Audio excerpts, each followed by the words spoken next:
कान्तिपुर समाचारमा आज महामारीको बहानामा रोकिएको नेपाल भारत सीमा सुरक्षा बैठक बल्ल सुरु।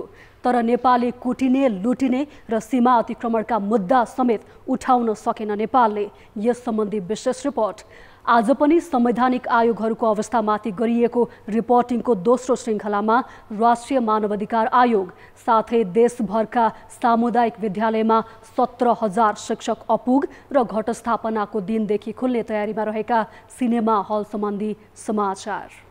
नमस्कार, अब मुख्य समाचार।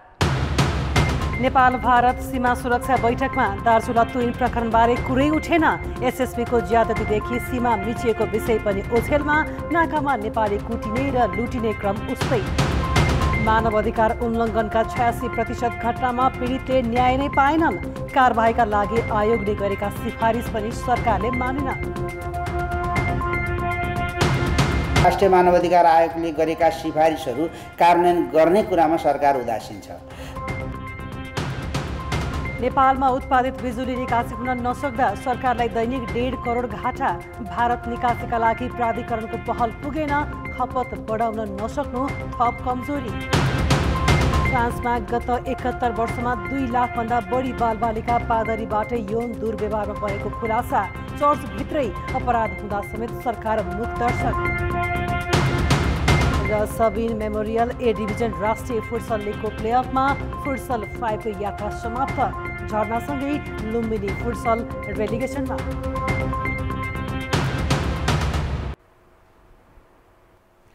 आम नागरिकको मानवाधिकारको रक्षा गर्ने र हनन भए कारबाहीका लागि सिफारिस गर्ने संवैधानिक निकाय हो राष्ट्रिय मानवाधिकार आयोग। तर कमजोर कार्यप्रणालीले आयोगको भूमिका दिन प्रतिदिन खस्किँदै गएको छ। मानवाधिकार हननमा पनि विज्ञप्ति निकाल्ने र सिफारिस गरेर बस्नेमा सीमित हुँदा आयोगको कामलाई सरकारले समेत वास्तै गर्दैन। संवैधानिक आयोग विशेषमा आज राष्ट्रिय मानवाधिकार आयोग।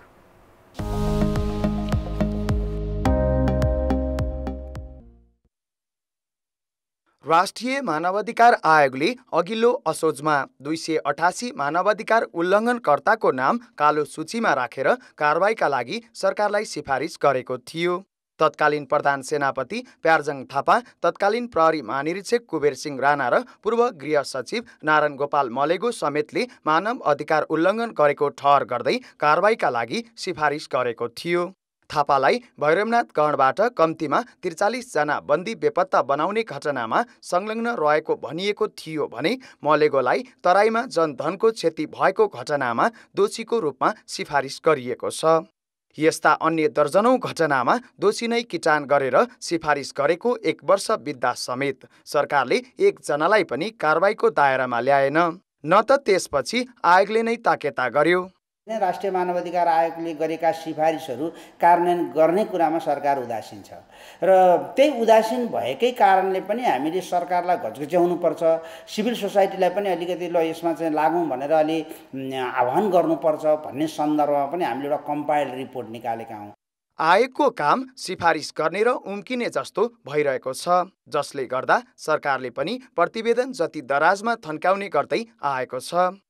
कतिसम्म भने आयोगले छानबिन गरी क्षतिपूर्ति र कारबाहीको लागि सिफारिस गरिएका 86% घटना केवल कागजमै सीमित छन्। आयोगले विज्ञप्ति निकाल्छ, सरकारले वास्तै गर्दैन। सर्वोच्च अदालतले आयोगले सिफारिस गरेका घटनामा अनिवार्य कारबाही हुनुपर्ने फैसला गरेको छ, तर कार्यान्वयन नै हुन्न। राष्ट्रिय मानवाधिकार आयोगले गरेका आदेशहरू, सिफारिसहरूमा नेपाल सरकारले इफ एन्ड बट भन्न पाउँदैन भनेर सम्मानित सर्वोच्च अदालतले भर्डिक्ट दिइसकेको अवस्थामा पनि यसको चाहिँ के भन्दाखेरि समुचित चाहिँ के भन्दाखेरि रूपबाट चाहिँ कार्यान्वयन भएको छैन। अधिकार पाएर पनि मानव अधिकार आयोग सशक्त भूमिकामा नहुँदा पीडितले न्याय पाउनबाट वञ्चित भइरहेका छन्। आयोगले कारबाहीका लागि सिफारिस गरेका व्यक्तिमध्ये केही त अहिले पनि सार्वजनिक लाभको पदमा छन्। नियुक्ति लिएर जाने पदाधिकारीहरूले राजनीतिक लाभ हानि हेर्ने प्रवृत्तिले पनि मानव अधिकार आयोग पीडितको भरोसाको थलो बन्न सकेको छैन। मानव अधिकारका विषयमा अन्तर्राष्ट्रिय रूपमै प्रश्न उठिरहेका बेला आयोगले आफ्नो भूमिकालाई थप सशक्त बनाउन जरुरी छ भने सरकारले पनि आयोगले सिफारिस गरेका विषयवस्तुलाई तत्काल कार्यान्वयन गर्नतर्फ ध्यान दिनुपर्दछ। कान्तिपुर समाचारका लागि क्यामेरामा सञ्जय लोइटेलका साथ बाबुराम तिमिल सिन्हा, ललितपुर।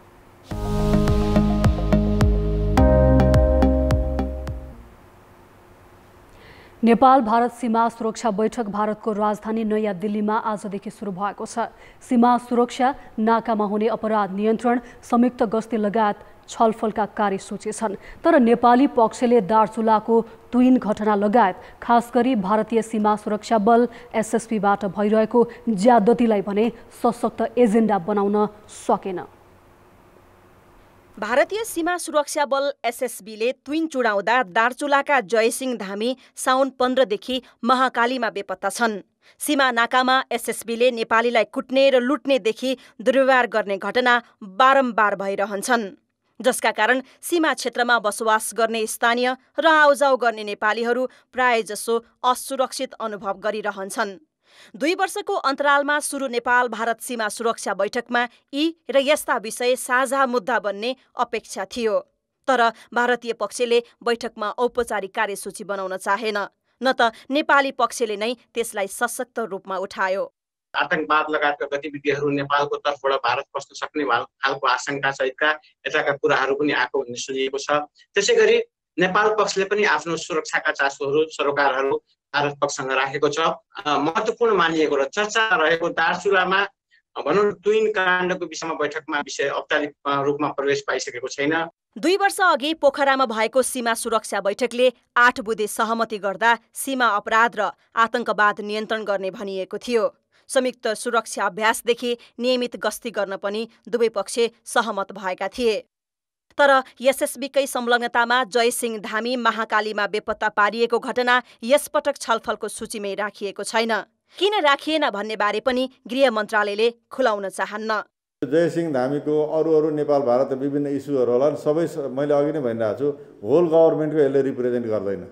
यसले रिप्रेजेन्ट गर्ने भनेको सुरक्षाको हाम्रो अहिलेको ट्रेन्ड के छ त्यसको र हाम्रा सुरक्षा अधिकारीका लिमिटेसनहरू के छन्, टिओआर के छन्, त्यतातिर मात्रै जान्छ यो। जानकारहरू भने उच्च कूटनीतिक तहमा सुल्झाउनु पर्ने बाहेक सीमा क्षेत्रका नियमित समस्यामा भारतले नचाहे पनि नेपाली पक्षले जोडबलका साथ कुरा उठाउनु पर्ने बताउँछन्। बोर्डरदेखि लिएर नेपालीलाई दुःख दिनेदेखि लिएर नेपालीहरूलाई अलिकति हेपा प्रवृत्तिदेखि लिएर यस्तो कुरालाई हाम्रो तर्फबाट सिरियसली राख्नुपर्ने अवस्था अति जरुरी छ। त्यो राख्न सकेन भने यो त कर्मकाण्डीको रूपमा रहन्छ। त्यसले गर्दाखेरि त्यसको फाइदा नेपालीले लिन सक्दैन। त्यसो त वर्षौंदेखि कालापानीदेखि सुस्तासम्म दर्जनौं ठाउँमा भारतसँग सीमा विवाद कायमै छ। 2716 सीमा स्तम्भ गायब छन्। दुवै देशका प्राविधिक टोलीले 437 सीमा स्तम्भ निर्माण गर्ने सहमति पनि अल्पत्र नै छ। भारत रिसाउँछ कि भन्ने भयले सीमामा देखिने समस्याबारे नेपाल जति मौन रहन्छ त्यति नै समस्या जटिल बन्दै जानेछ। कान्तिपुर समाचारका लागि क्यामेरामा रूपक कोइरालाका साथ दिपा दाहाल, काठमाडौँ। नेपाल भारत सीमा क्षेत्रमा भारतीय पक्षको कुटपिट र दुर्व्यवहारका कारण कैयौं नेपालीले आफ्नै भूमिमा लखेटिनु परेको छ। कतै लालपुर्जा हातमा भए पनि जमिन भारतको कब्जामा हुँदा जोत भोग गर्न पाएका छैनन्। अर्कोतर्फ सीमा क्षेत्रका तस्करको ज्यादतीले नेपालीहरू हरेक वर्ष प्रताडित भइरहँदा पनि राज्य भएको अनुभूति गर्न पाएका छैनन्। दक्षिणी सीमाका नागरिकले भोग्नु परेको पीडा र उनीहरूको अवस्थाबारे जिल्ला सहकर्मीहरूको स्थलगत रिपोर्ट।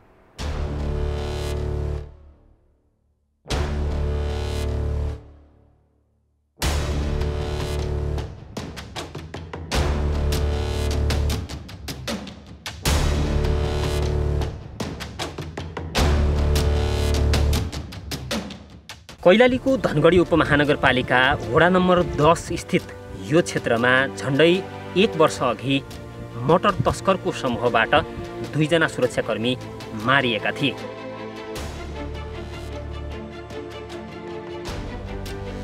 जनतालाई चिन्तै हो, किनभने अब सुरक्षाकर्मी नै मारिए यहाँ। अब त्यसकारण त अब जनताको त केही सुरक्षै भएन। अब जब सुरक्षाकर्मी मार्यो भने त जनतालाई त त्रासै भइगयो। यो जमिन गुलिरिया नगरपालिका वार्ड नम्बर 8 थपवा स्थित नेपाली किसानहरूको जग्गा हो, तर अहिले उनीहरू यहाँ जोतभोग गर्न पाइरहेका छैनन्।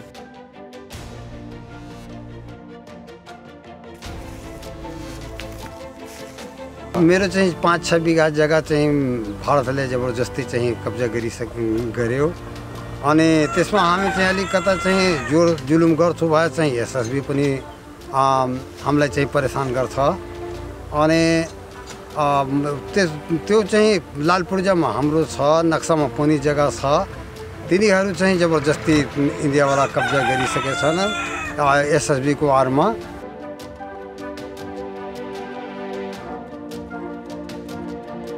जे जति थिए त्यसमा 2062 सालदेखि 64 सालसम्म 14,000 हेक्टर भूभाग चाहिँ भारतीय एसिड फोर्सको सक्रियता भारत बिहारका जनताले अतिक्रमण गरे। हाम्रो भूभागहरू त्यही पारी छ जम्मै, यहाँले प्रष्ट देख्नुभयो।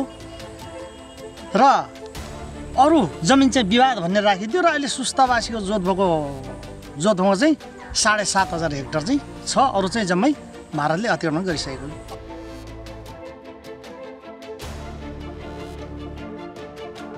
सप्तरीको तिलाठी ललापट्टी सहितका क्षेत्रमा नेपाली किसानका सयौं बिघा खेतीयोग्य जमिनमा भारतीय पक्षले खेती गरिरहेका छन्।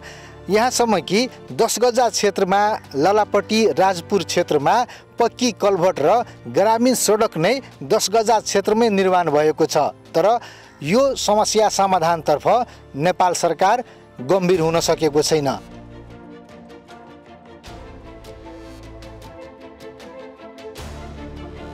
कुनै दस्तावेज, कुनै ठोस कार्यान्वयन अहिलेसम्म नेपालले गर्न सकेका छैन। जबकि मेचीदेखि महाकालीसम्म हाम्रो के भइराखेको छ नेपालको अवस्था त्यो तपाईहरुसँग सर्वविदितै छ। कक्षा 10 का विद्यार्थीको गणित, विज्ञान, अंग्रेजी विषयमा सिकाइ उपलब्धि निकै कमजोर देखिएको छ। यसको प्रमुख कारण विषयगत शिक्षकको अभाव नै हो। अहिले देशभरका सामुदायिक विद्यालयमा 17,000 शिक्षक रिक्त छन्। भक्तपुरको मध्यपुर थिमीमा रहेको बालप्रेमी माध्यमिक विद्यालयमा वर्षौंदेखि 3 जना शिक्षकको अभाव छ। 300 विद्यार्थी रहेको यस विद्यालयमा प्राथमिक तहमा 2 र माध्यमिक तहमा गणित शिक्षक नहुँदा पठन पाठनमा समस्या देखिएको छ। विषयगत शिक्षक नहुँदा विद्यालयका अरू विषयका शिक्षकले पढाउन बाध्य छन्।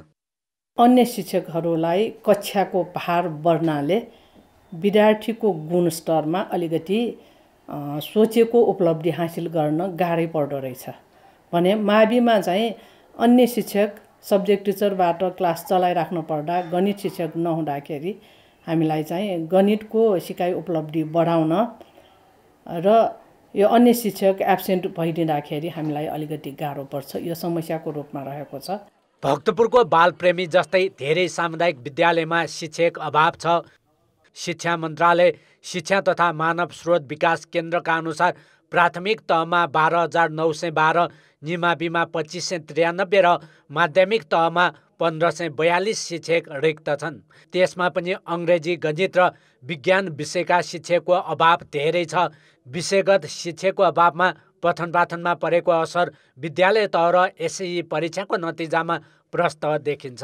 लामो समयसम्म तालिम प्राप्त शिक्षकहरू, अनुभवी शिक्षकहरू हाम्रो विद्यालयबाट कटौती भएर जाँदाखेरि चाहिँ हामीलाई चाहिँ प्रत्यक्ष रूपमा विषयगत रूपमा पनि समस्या पर्छ र एउटा उहाँको सिकाइ अनुभवले पनि हामीलाई चाहिँ के छ भने बच्चाले जति सिक्नुपर्ने हो त्यो सिकाइमा उहाँ बच्चाहरूले चाहिँ सिकाइ सिक्न सक्दैन। विद्यालयमा कमसल र विषयगत दक्षता नभएका शिक्षकका कारण सामुदायिक विद्यालयको गुणस्तर खस्किँदै गएको हो। वर्षौंदेखि शिक्षक अभाव हुँदा समेत शिक्षक सेवा आयोगले शिक्षकको खुल्ला विज्ञापन खोल्न सकेको छैन। 3 वर्षदेखि विज्ञापन गर्न नसकेको आयोगले शिक्षा मन्त्रालयसँग समन्वय गरी प्रक्रिया अगाडि बढाउने तयारी गरेको छ। सामुदायिक विद्यालयहरूमा शिक्षक पदहरू लामो समयसम्म रिक्त हुनु त्यो आफैमा त्यति उपयुक्त कुरा होइन। त्यसले गर्दाखेरि त्यो रिक्ततालाई पुरा गर्नको लागि सकेसम्म छिटो हामी यो प्रक्रियालाई अगाडि बढाउने कोसिसमा छौँ। त्यो पूर्व तयारीको रूपमा चाहिँ हामीले आयोगले आन्तरिक कामहरू चाहिँ गरि नै पनि राखेको छ। वर्षौंदेखि विद्यालयमा शिक्षक नहुँदा विद्यालयको गुणस्तरमा गम्भीर समस्या देखिएको छ। विषयगत शिक्षकको अभावमा सामुदायिक विद्यालयको गुणस्तरमा गम्भीर समस्या उत्पन्न भएको छ। त्यसैले खुल्ला प्रतिस्पर्धाद्वारा शिक्षक नियुक्तिमा सरकारले ढिलाइ गर्नुहुन्न। कान्तिपुर समाचारका लागि क्यामेरामा विनोद कोजुका साथ नारायण किलम्बु, काठमाडौँ। अब जनताको आवाज हामीले 7 प्रदेशमा सोधेका छौँ। सामुदायिक विद्यालयको शैक्षिक गुणस्तर सुधार गर्न के गर्नु पर्ला? जनताको आवाज। गरिब दुखीको बच्चाहरूलाई पढ्ने मात्र होइन कि यो धनी मनीको पनि पढ्नलाई बाटो बनाइदिनु पर्यो। शिक्षकले चाहिँ आफ्नो सन्तान, आफ्नो छोराछोरी पनि त्यही विद्यालयमा पढाउने किसिमको चाहिँ वातावरण सृजना गर्न सक्नुपर्छ। विषयवस्तुमा चाहिँ ज्ञान भएको शिक्षकहरू हुने र त्यसलाई व्यवहारमा लागू गर्ने किसिमको शैक्षिक प्रणाली भयो भने गुणस्तर सुधार गर्न चाहिँ सकिहाल्छ। अब मास्टरले राम्रोसित पढाउनु पर्यो, राजनीति गर्न भएन। इङ्ग्लिस मिडियम पढेका टिचरहरूले चाहिँ ल्याएर चाहिँ अलिकति यसलाई चाहिँ यसको पाठ्यक्रम चेन्ज गरेर चाहिँ अगाडि बढाउन सकिन्छ। अभिभावक, शिक्षक र विद्यार्थी त्रिकोणात्मक सम्बन्ध हुन धेरै जरुरी छ। महिनामा 20 दिन गएर 1 महिनाको स्यालेरी खान्छ, त्यसलाई चाहिँ घोकी ठेक्काबाट निकाल्नुपर्छ। शिक्षकहरू एकदम दक्ष प्राविधिक हुन जरुरी छ। यो विद्यार्थी आयो आएन भनेर सरहरूले नै एकदम बुद्धि गरेर पढाउनु पर्छ। विद्यार्थी, शिक्षक, अभिभावक र व्यवस्थापन समिति यी चारैजनाको 3-3 महिनामा इन्ट्रेक्सन हुनुपर्छ, क्लोज मोनिटरिङ हुनुपर्छ र त्यसपछि निष्कर्ष निकालेर विद्यालयले कसरी अगाडि बढाउने भन्ने नीति तर्जुमा गर्नुपर्छ। विभिन्न तालिमहरूको प्रविधिहरूको कुरोलाई लिएर सिकाइ प्रवर्धनमा चाहिँ विकास विस्तार गर्न सके आकर्षक बन्न सक्छ।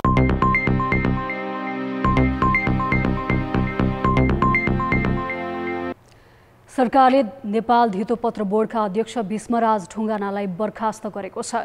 आज बसेको मन्त्री परिषद बैठकले बोर्डका अध्यक्ष ढुङ्गानालाई बर्खास्त गर्ने निर्णय गरेको हो। ढुङ्गानालाई सर्वोत्तम सिमेन्टको सेयर कारोबारमा संलग्न रहेको आरोपमा छानबिन गर्न गठित समितिले कारबाही गर्न सिफारिस गरेको थियो। बैठकले प्रशासन सेवातर्फका सहसचिव रविलाल पन्थलाई सचिवमा बढुवा गरेको छ। वैदेशिक रोजगार न्यायाधिकरणका सदस्यमा सहन्यायाधिवक्ता गोपीचन्द्र भट्टराईलाई नियुक्त गरेको छ। सत्तारूढ दलहरूले सरकार बनेको 85 दिनपछि बल्ल मन्त्रालयको भागबण्डा गरेका छन्। सरकारको नेतृत्वकर्ता काङ्ग्रेसलाई प्रधानमन्त्री सहित 8, माओवादी केन्द्रलाई 6 र नेकपा एकीकृत समाजवादी र जसपाले 4-4 मन्त्रालय पाउने भएका छन्। सत्तारूढ 3 दलले 1-1 राज्य मन्त्री पाउनेछन्, तर दलहरूभित्रै आकाङ्क्षी धेरै हुँदा आज पनि मन्त्री परिषद विस्तार हुन सकेन। सबै दलभित्र दर्जनभन्दा बढी आकाङ्क्षी भएपछि मन्त्री परिषद विस्तारमा थप समय लाग्ने देखिएको प्रधानमन्त्रीको सचिवालयले जनाएको छ। भोलि फेरि बैठक बसेर सरकारलाई छिटो पूर्णता दिने सहमति भएको बैठकमा सहभागी एक नेताले जानकारी दिएका छन्। काङ्ग्रेसले प्रधानमन्त्री सहित गृह, परराष्ट्र, स्वास्थ्य, सञ्चार तथा सूचना प्रविधि, रक्षा, महिला तथा बालबालिका र युवा तथा खेलकुद मन्त्रालय पाउनेछ। त्यस्तै माओवादी केन्द्रले अर्थ, ऊर्जा, शिक्षा, विज्ञान तथा प्रविधि, भूमि व्यवस्था तथा गरिबी निवारण र खानेपानी मन्त्रालय पाउनेछ। जसपाले भौतिक पूर्वाधार तथा यातायात, कृषि तथा पशुपक्षी, सङ्घीय मामिला तथा सामान्य प्रशासन र वन तथा वातावरण पाउनेछ। यस्तै नेकपा एकीकृत समाजवादीले कानुन, शहरी विकास, श्रम तथा रोजगार, संस्कृति तथा पर्यटन मन्त्रालय सम्हाल्ने बताइएको छ। आजको बैठकमा प्रधानमन्त्री देउवाले उपप्रधानमन्त्री नराख्ने अडान लिएपछि जसपामा कसको नेतृत्वमा सरकारमा जाने भन्ने विवाद देखिएको छ। उपप्रधानमन्त्री समेत अध्यक्ष यादव आफै सरकारमा जान चाहेका थिए। जसपामा 10 जनाभन्दा बढीले दावी गरिरहेका छन्। यस्तै काङ्ग्रेसभित्र पनि गुटगत समीकरण मिलाउन सकस छ। माओवादी केन्द्र र एकीकृत समाजवादीले भने मन्त्री हुनेहरूको नाम करिब करिब टुङ्ग्याएका छन्। असार 29 गते देउवा नेतृत्वमा गठबन्धन सरकार बने पनि अहिलेसम्म 5 मन्त्री र 1 राज्य मन्त्री मात्रै छन्। नेपालमा कोभिडका 762 सङ्क्रमित थपिएका छन्। 11,582 जनाको PCR परीक्षण गर्दा करिब 7% सङ्क्रमण पुष्टि भएको हो। 4460 जनाको एन्टिजेन परीक्षण गर्दा 206 जनामा सङ्क्रमण देखिएको हो। काठमाडौँ उपत्यकामा 302 नयाँ सङ्क्रमित थपिएका छन्। सङ्क्रमणकै कारण आज 6 जनाको मृत्यु भएको छ भने 1114 जना सङ्क्रमण मुक्त भएका छन्।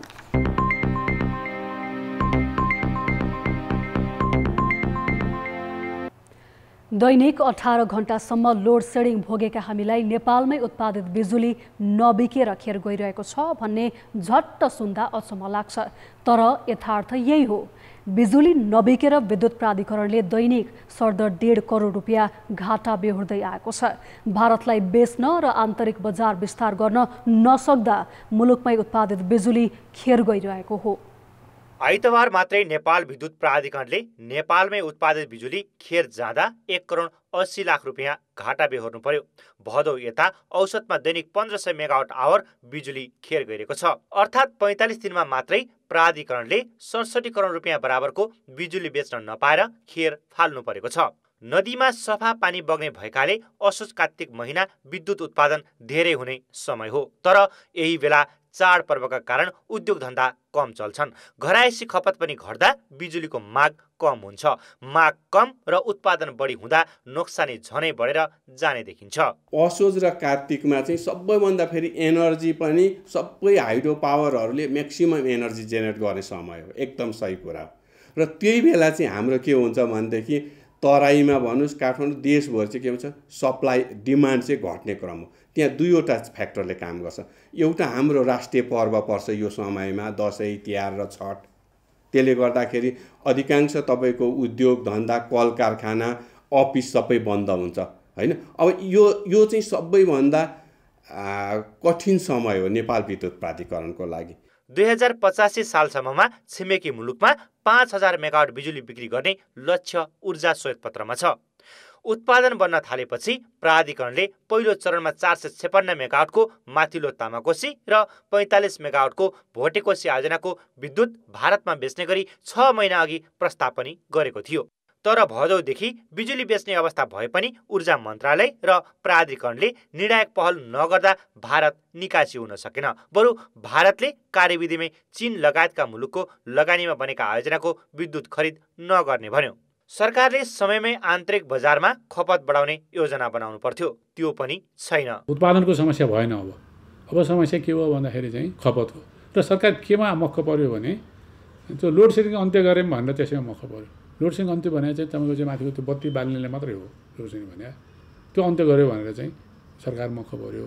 तर हुनुपर्ने के थियो भने औद्योगिक खपत, गार्हस्थ्य खपत चाहिँ व्यापारिक खपत बढाउनुतिर चाहिँ कार्ययोजना लिएर आउनु पर्थ्यो। तपाईँ हामीले धेरै सुन्यौँ इन्डक्सन चुलोको बारेमा धेरै कुराहरू छ भने इन्डक्सन चुलो चाहिँ प्रयोग गर्ने भने चाहिँ भारतले नाकाबन्दी लगाएको बेलामा सरकारले त्यो आयोजना लिएर आयो। कतै कतै गएर इन्डक्सन फ्रीमा निःशुल्क बाँड्ने पनि काम पनि भयो। तर त्यसलाई कन्टिन्यू गरिएन। छिमेकी भारत र चीनले कोइला अभावमा ऊर्जा सङ्कट भोगिरहेका छन्। नेपालमा ग्राहकले औसतमा प्रति युनिट 10 रुपियाँमा बिजुली बाल्न पाउँदा भारतमा प्रति युनिट 20 रुपियाँ भारूसम्म पर्छ। यो स्थितिमा बजारको समस्या देखिन्न। तर नेतृत्वले ध्यान नपुर्याउँदा बढेको मूल्यमा बिजुली बेचेर पैसा कमाउने अवसर गुमिरहेको छ। कान्तिपुर समाचारका लागि क्यामेरामा रूपक कोइराला र राजेन्द्र महर्जनका साथ सुधिल पोखरेल, काठमाडौँ। श्री एयरलाइन्सको विमान उडानको तयारीका क्रममा धावन मार्गबाट बाहिरिएको विषयमा नागरिक उड्डयन प्राधिकरणले छानबिन थालेको छ। आज बिहान नेपालगञ्ज उड्ने तयारीमा रहेको विमान धावन मार्गबाट चिप्लिएर बायाँ पाङ्ग्रा पिचभन्दा 3 फिट बाहिर गएको थियो।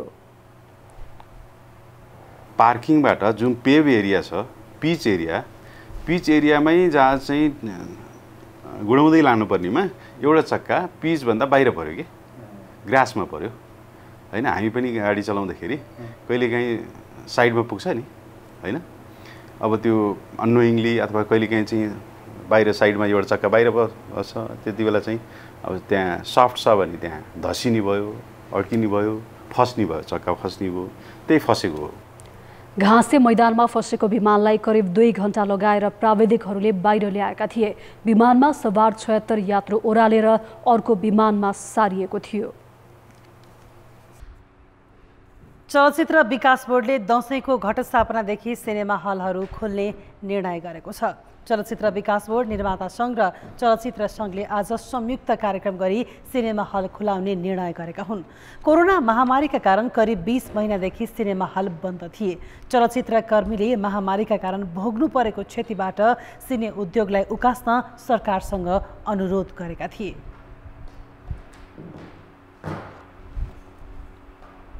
पहिलो हप्तामा निर्मातालाई नै 55% दिने, अनि दोस्रो हप्ताबाट जति हप्ता चले पनि त्यो चाहिँ 50% नै गर्ने र नेपाली फिल्म लागेपछि 2 हप्तासम्म कुनै पनि अर्को नेपाली फिल्म नजुदाउने। अब जनमतको अन्तिम परिणाम। जनमतमा हिजो हाम्रो प्रश्न थियो, पेट्रोलियम पदार्थमा स्वचालित मूल्य प्रणाली किन कार्यान्वयनमा नआएको होला? ए, उपभोक्तामाथि भार पर्ने भएर, बी, कच्चा तेलको मूल्य बढेर र सी, कर नै बढी भएर।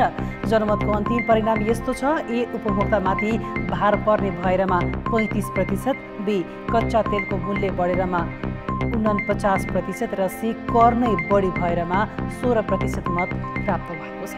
अब आजको प्रश्न। जनमत हाम्रो प्रश्न छ, मुलुकभित्रै विद्युत खपत बढाउन किन नसकिएको होला? ए, कार्ययोजनाको अभाव, बी, महँगो भएर र सी, विद्युतीकरणमै ढिलासुस्ती। जनमतको अन्तिम परिणाम भोलि साँझ 8 बजेको कान्तिपुर समाचारमा प्रसारण गर्नेछौँ। कृपया न्युज स्पेस ए, बी वा सी टाइप गरी 34001 मा SMS गरी आफ्नो मत व्यक्त गर्नुहोला। खेलकुद समाचार।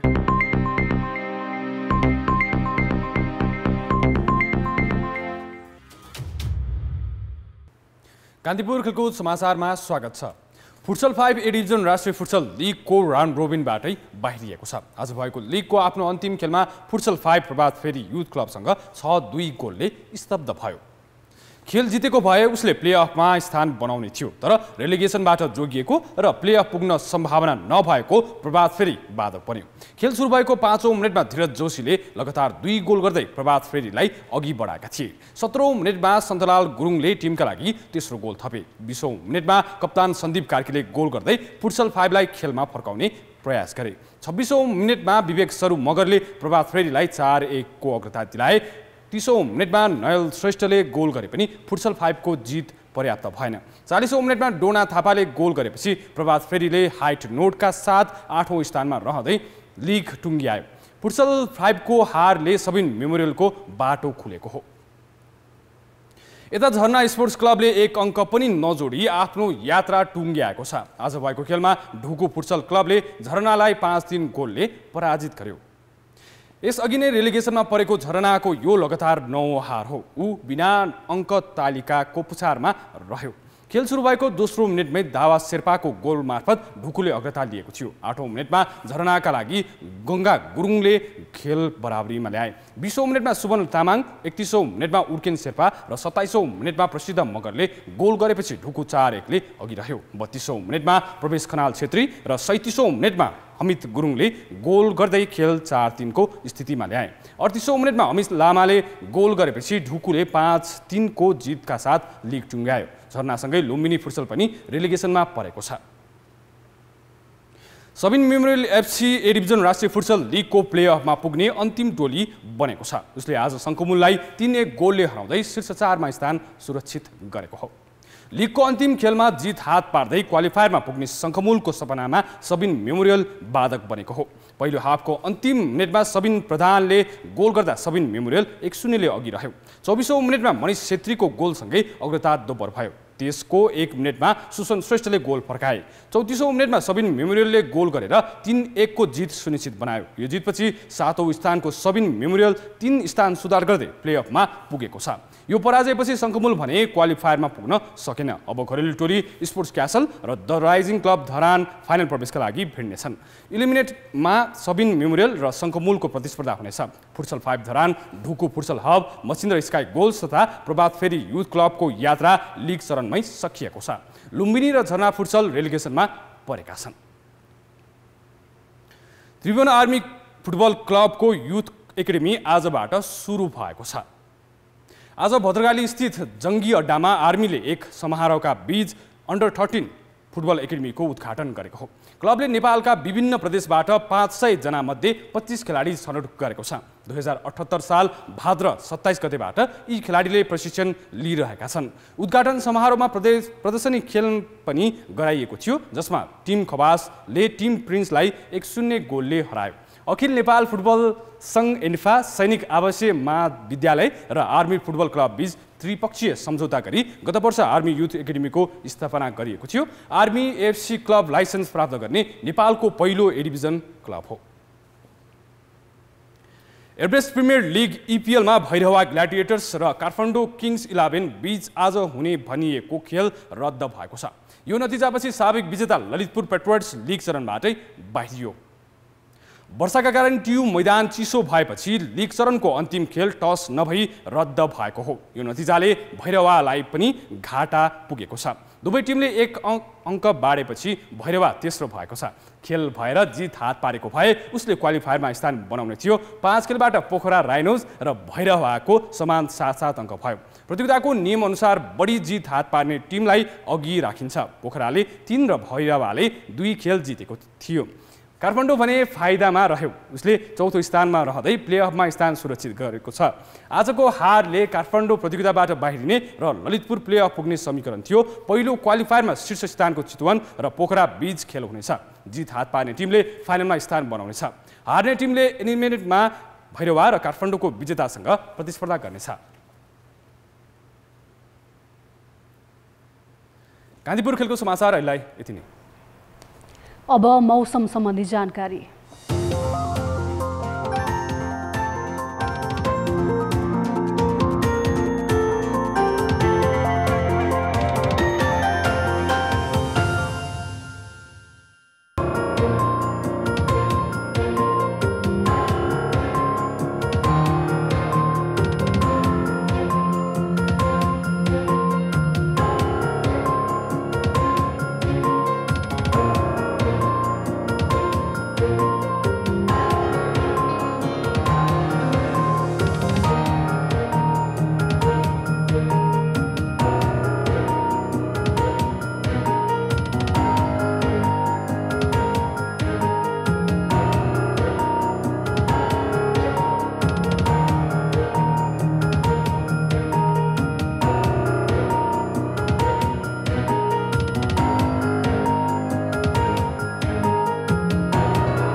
कान्तिपुर समाचार अहिलेलाई सकियो। कान्तिपुर टेलिभिजन हेर्दै गर्नुहोला।